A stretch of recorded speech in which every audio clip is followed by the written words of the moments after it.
We're good? We're good? What? What? G. Okay, yep.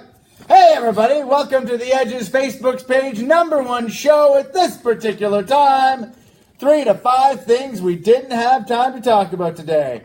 I'm your host, Fred Kennedy, and I'd like to give thanks to this week's sponsor, Corey's Clothiers, 569 Danforth Avenue. Even if you look like garbage, they can make you look like less garbage. By the way, we have a wonderful intern here, Matt, who helps us out with 3 to 5 things we didn't have time to talk about today. And he's leaving very soon, within the next week. And he used to work at Sears selling suits. So, Corey's, if you're hiring, I know a guy who once sold a suit to a goblin wearing denim. His name is Matt. He's a handsome fellow, and he can sell suits. All right. Controversial. You know what? Legitimately, like when I'm coming up with a list of things that we're going to do, I normally have like 1 or 2 things that I consider controversial. I am fairly confident when I say everything on the list today will trigger somebody and get me some complaints. And that's okay. That's okay, because that's what having a free-thinking society filled with differing opinions is all about. Everybody complaining about them on social media. First up, we've got Corey Doughty. Corey Doughty is a transgendered human of no specified gender from British Columbia who has a baby that is currently fighting to keep the baby's gender/sex off of his birth certificate. Now here's the thing. There is a difference between sex and gender. Sex is what's in your legs. Gender is what's in your head. Now there is trans-sex, and that's where some people have, like, Jamie Lee Curtis is actually trans-sex, and it's where her sex is female, but due to a differing level of chromosomes, she could constitute as a male. Like if she was competing in the Olympics, there's a chance that she could get disavowed. It's kind of a complicated issue. The doctors are still really dealing with all that stuff. But with gender is whatever you want it to be. Okay? Now, the thing is I don't care. Like, I legitimately don't care. But I have seen this story pop up on a billion different sites. And here's the thing.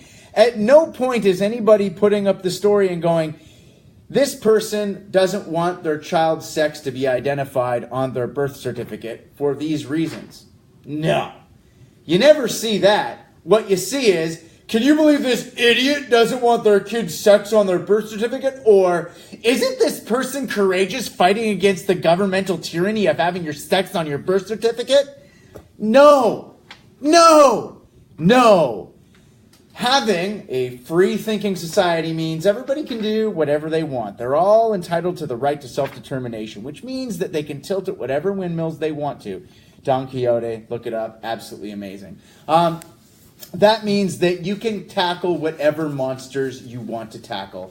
And don't expect everybody else to get upset. What drives me crazy about stories like this is that they're put in your face and you're expected to have a strong emotional reaction. And if you don't, you are the problem. You're an oppressor. You're making people feel othered, which is my new favorite term. You made me feel like an other.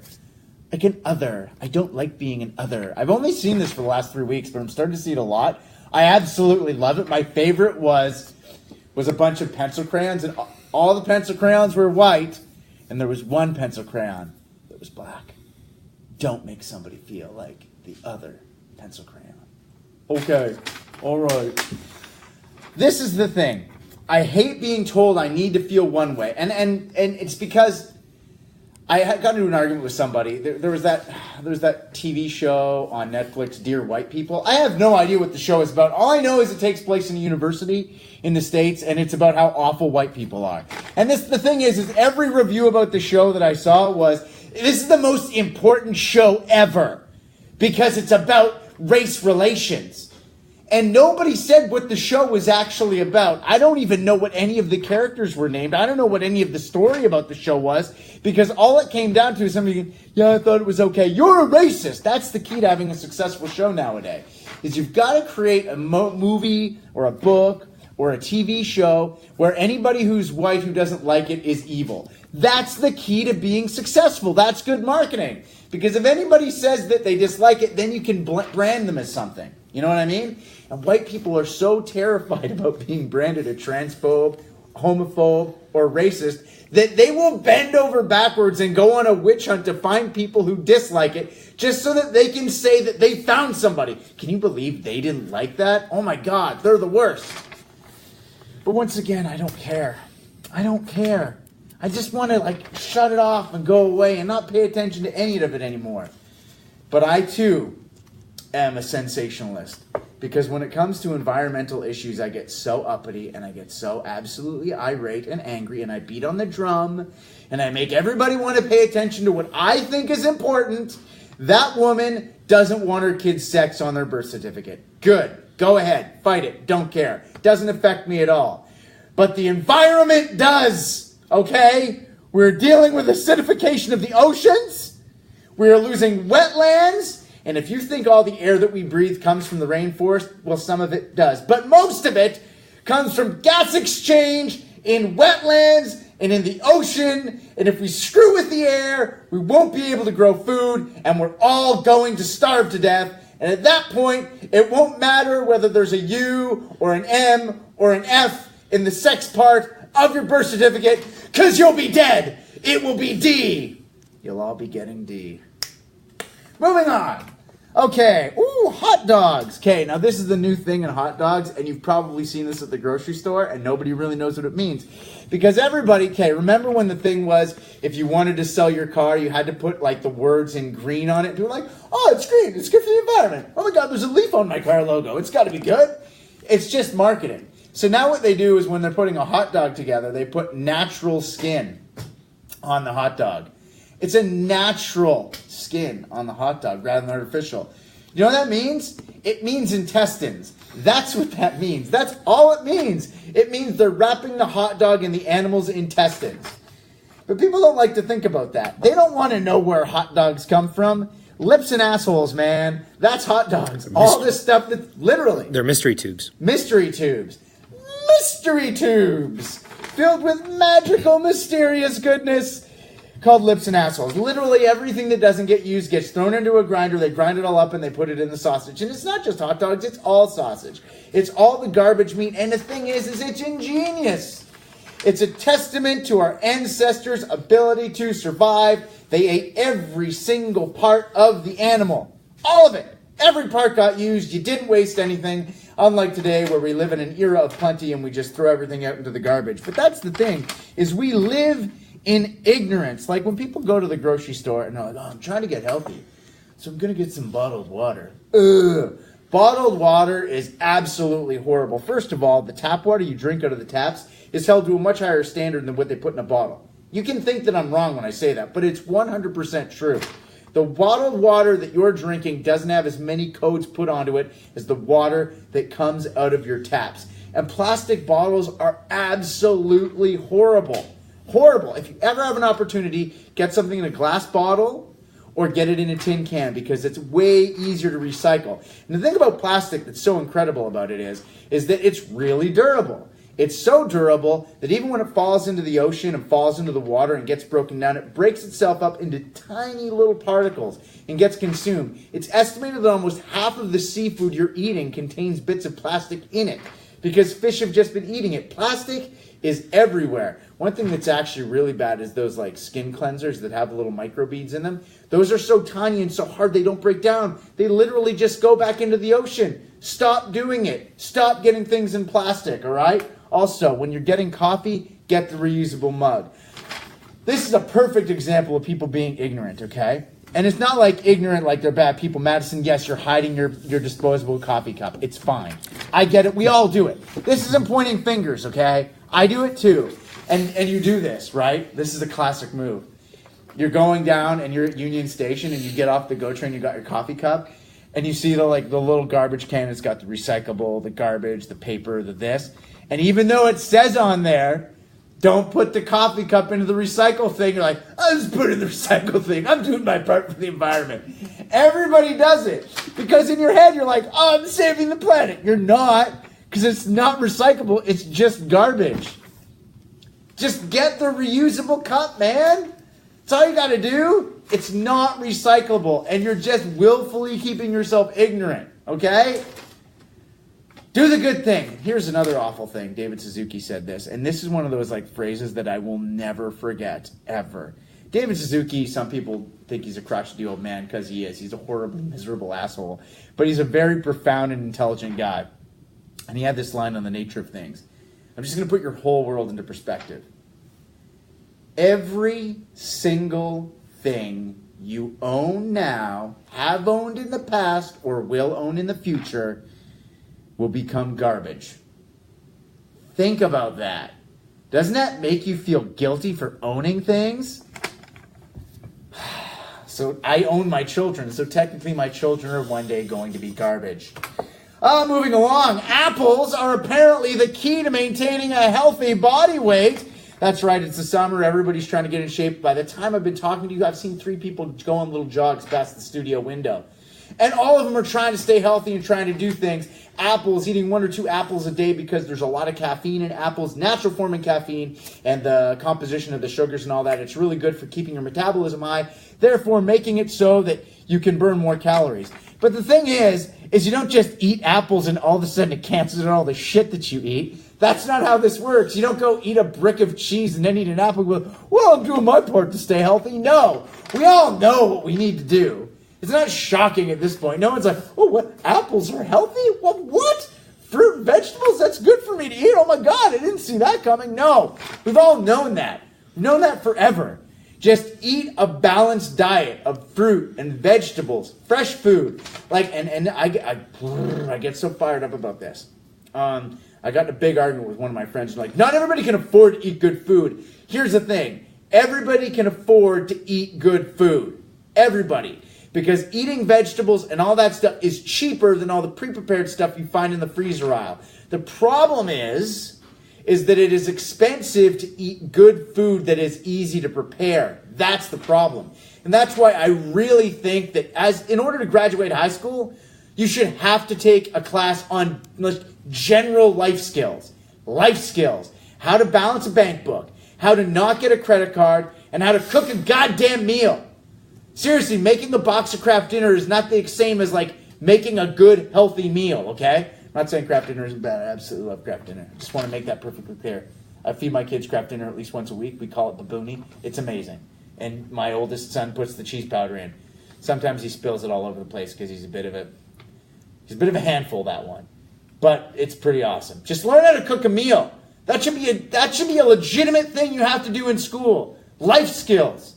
Teach them. Also take the stairs.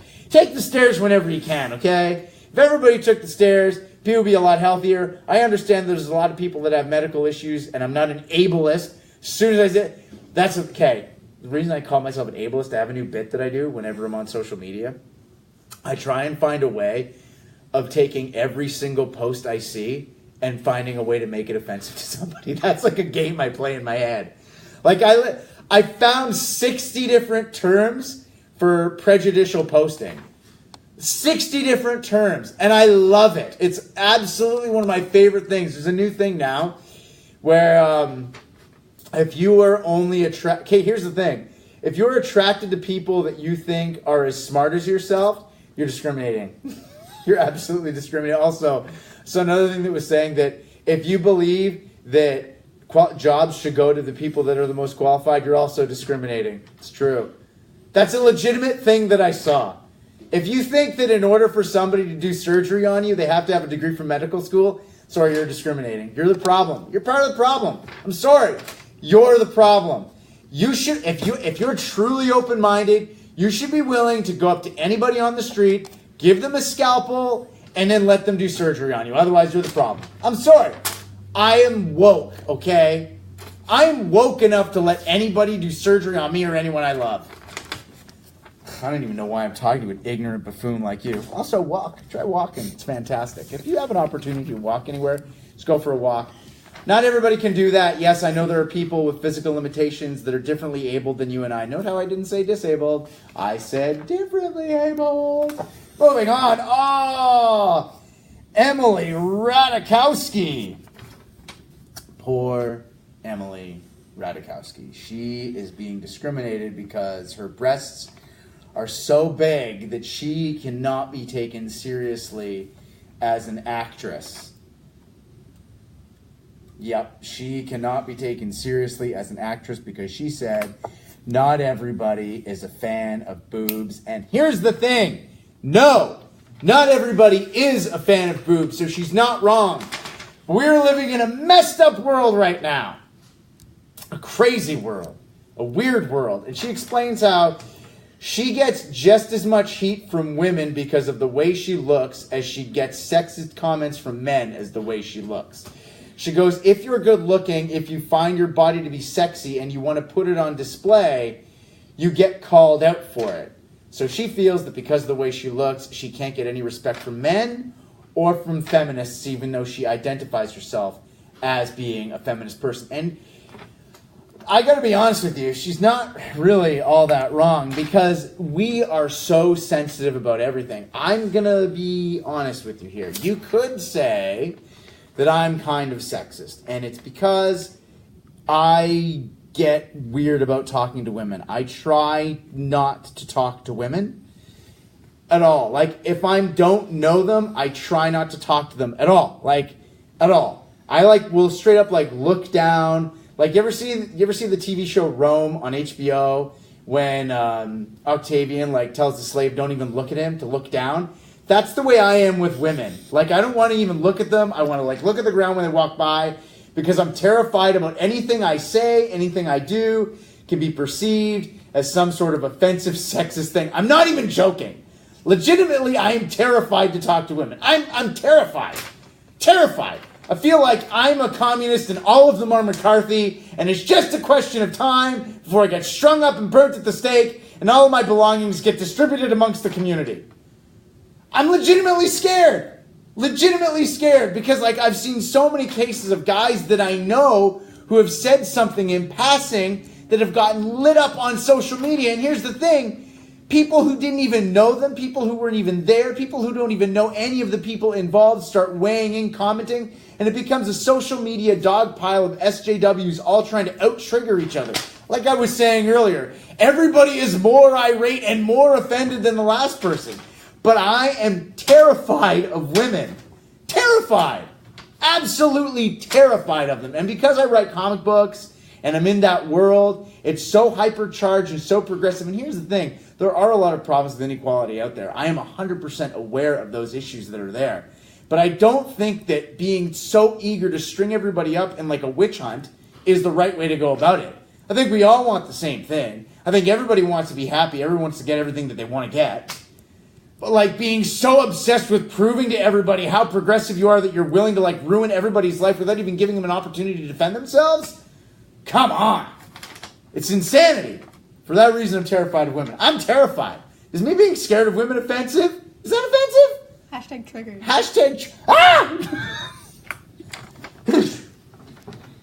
All right. I told you today was controversial.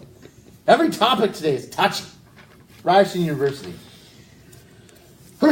Ryerson University. There's a big, I kind of messed this up. The Colonialism 150 movement from Ryerson Student Union. I don't even really know, whether, because I've read so many stories and there's so many different student organizations and student unions, et cetera, et cetera, et cetera, and teacher groups, and so many names and so many things affiliated with this. Apparently there's a group of students that want to get rid of Dr. Egerton Ryerson's name off of Ryerson University because of his colonialism past, et cetera, et cetera, et cetera. He is really evil. He's a white guy from a long time ago. Everything he did was the worst. But I did a lot of reading about Egerton Ryerson over here before I was willing to even touch this topic. This guy lived 150 years ago, and he was a huge advocate of public education, and his constant message was always that education will cure all social problems, and I 100% agree with everything that he's saying in that regard. Education, education, education. That is the key to all social problems. Do you know why here in North America the problems we have are all social and we don't have enough food to feed people, and our lifestyle is so incredibly amazing compared to the rest of the world? Let's be honest. We live in the absolute best part of the world, and the things that we're arguing and discussing over aren't about life-threatening. They're about making sure everybody is as 100% as happy as possible. That's a sign that things are great. That's because we have such great education systems. Education, and I'm not saying it's perfect. I'm just saying it's better than what it could be. Public education that is well-funded is the key to every single social problem there is. Period. Education. And that's what that guy was all about. He was all about education. But there's something you need to accept and something you need to realize. Every single person that was born more than 50 years ago is shitty. All of them. Like, they just all are. Like, it's a fact. Like, my grandfather, absolutely loved the guy. Loved the guy. One of the greatest guys I know. Gave me the shirt off his back. Taught me pretty much everything I know about gardening. Didn't like Italian. That's the thing, is everybody back then had a prejudice. All of them did. It was a completely different time. And that's not white people. Like, this is the thing. It's only white people that were prejudiced. Nope. Nope. Here's a great thing about history that you'll learn. The more you read, the more you'll learn. Everybody hates everybody. We are all equally shitty. And when anybody, no matter what color their skin is, what is in between their legs, what they think is in between their legs, what their religion, culture is, whatever, when you give bad people power, they do bad things. All of them are shitty. Everyone is shitty. So if we're going to just start randomly attacking everybody because something they did was bad, every single thing that is named after anyone will have to get its name changed. And as standards change and as society progresses, we'll continue to have to change everything that was done. Am I excusing the probably racist stuff that this guy said because he grew up in an era where racism was the norm? Not at all. Not at all. Because we're surrounded by racist things named in Toronto. Simcoe Street, named after the first Governor General of Lower Canada. Guess what? He was also a horrible racist. All of them were. Are we going to name everything again? I'm not defending. I'm just saying that if you're going to change this guy's thing, change everything. Because they're all shitty people. Johnny MacDonald was a flagrant racist. And he was the first Prime Minister of Canada. He's on money. Get him off of it too. The only person that should be on all of our money is Captain Jean-Luc Picard from the USS Enterprise. Because he's the best. And everything he said was awesome. At least I say that now. Because in 50 years we'll determine that everything he said was awful too. So that's good. We're done. This is the most controversial one we've ever done. Is it? Is the worst? Am I done? All right, we're out.